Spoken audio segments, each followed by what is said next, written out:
नमस्कार, news room में आप सभी का स्वागत है। गुजरात विधानसभा चुनाव के दूसरे और अंतिम चरण के लिए जहां मतदान जारी है, वहीं लोकसभा की 1 और विभिन्न राज्यों की 6 विधानसभा सीटों के लिए भी उपचुनाव कराया जा रहा है। गुजरात में प्रधानमंत्री नरेंद्र मोदी और गृह मंत्री अमित शाह ने अहमदाबाद में वोट डाला और इसी के साथ ही राज्य में मतदान ने गति भी पकड़ ली है। हम आपको बता दें कि दूसरे चरण में गुजरात के 14 जिलों की 93 सीटों पर सुबह 8 बजे मतदान शुरू हुआ, जो शाम 5 बजे तक चलेगा। प्रधानमंत्री मोदी अहमदाबाद शहर के रानीप इलाके में निशान हाई स्कूल में बने मतदान केंद्र पर सुबह करीब 9:30 बजे वोट डालने पहुंचे। प्रधानमंत्री ने कतार में खड़े होकर अपनी बारी का इंतजार किया और फिर वोट डाला। मतदान केंद्र से निकलने के बाद प्रधानमंत्री ने अपने स्वागत के लिए आई भीड़ को उंगली पर लगी स्याही दिखाई।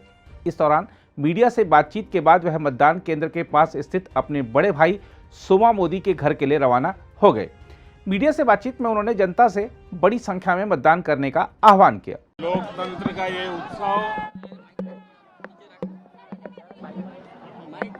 गुजरात के, हिमाचल के और दिल्ली के मतदाताओं ने बहुत ही उत्साह और उमंग के साथ मनाया।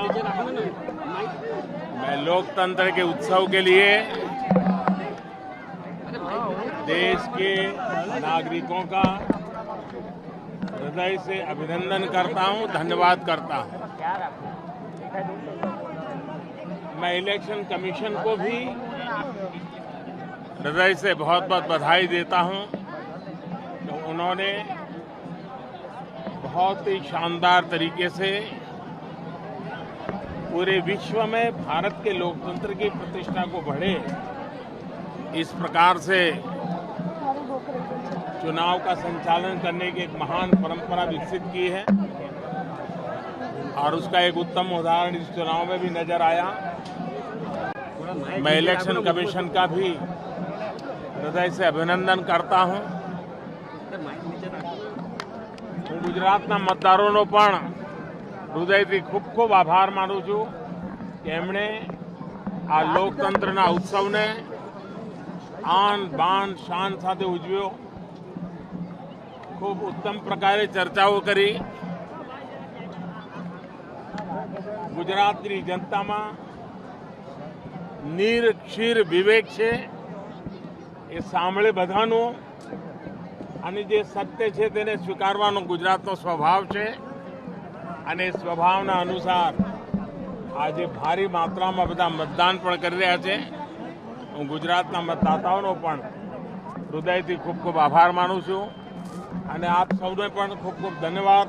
उधर गृह मंत्री अमित शाह मतदान से पहले स्थानीय मंदिर में अपने परिवार के साथ दर्शन और पूजन करने गए। वहां से वह सीधे मतदान केंद्र पहुंचे। मतदान के बाद उन्होंने कहा कि मैं सभी से वोट डालने की अपील करता हूं, खासकर पहली बार मतदान करने वाली युवा लड़कियों और लड़कों को वोट डालना चाहिए।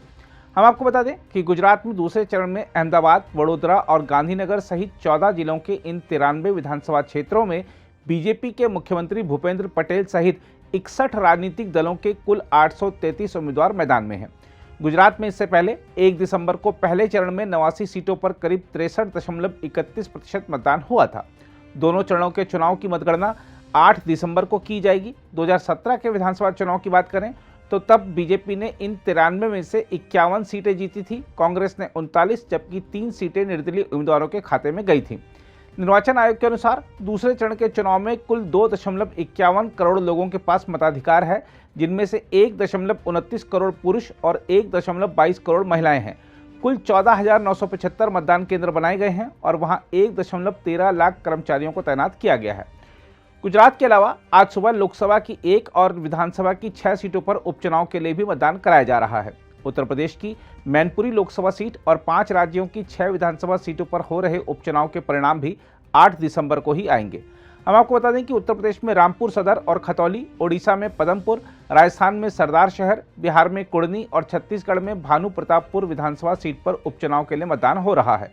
मैनपुरी में समाजवादी पार्टी और बीजेपी के बीच कांटे की टक्कर मानी जा रही है। यह सीट सपा के संस्थापक मुलायम सिंह यादव के निधन के कारण खाली हुई है। उपचुनाव को लेकर निर्वाचन अधिकारियों ने व्यापक इंतजाम किए हैं। मैनपुरी में अपनी पत्नी को जिताने के लिए भरसक प्रयास कर रहे समाजवादी पार्टी के मुखिया अखिलेश यादव ने कहा है कि मुझे नहीं पता कि मतदान शुरू होने के साथ से ही प्रशासन किसके इशारे पर काम कर रहा है। उन्होंने कहा कि सुबह से लगातार शिकायतें आई हैं और यह शिकायतें सिर्फ मैनपुरी लोकसभा सीट से नहीं बल्कि दूसरी सीट से भी आ रही हैं। अगर आप भी लेना चाहते हैं देश दुनिया की तमाम जानकारी तो आज ही सब्सक्राइब करें हमारे चैनल को। साथ ही नीचे दिए बेल आइकन को जरूर दबाएं ताकि हर अपडेट आप तक पहुंच सके।